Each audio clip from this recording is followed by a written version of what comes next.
I think a good starting point for our discussion would be the ancient Vedic culture of India, one of the world's great and one of the world's earliest religions. The Rig Veda is considered by all scholars, I think, to be one of the most beautiful composite of religious hymns and deep philosophical discussions. And yet when one reads the Rig Veda carefully, one discovers an enormous emphasis on a mysterious, apparently hallucinogenic substance called Soma.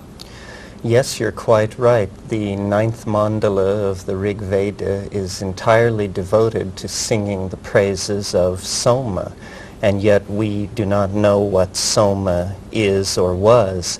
R. Gordon Wasson spent a considerable portion of his life researching this problem and reached the conclusion that Soma was Amanita muscaria, a mushroom that is symbiotic to pine and birch trees throughout much of the North Temperate Zone.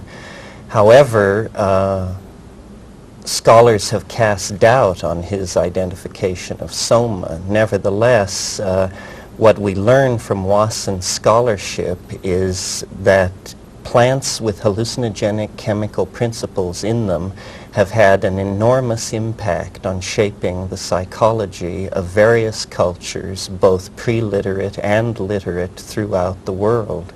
It seems quite clear that the references to Soma in the Rig Veda were not really symbolic. They refer to some actual plant substance. Oh yes, definitely. Some sort of plant substance was prepared and ingested by a priesthood who then used the ecstatic experience induced by that plant as the basis for all of their metaphysical and philosophical speculations on the nature of the universe.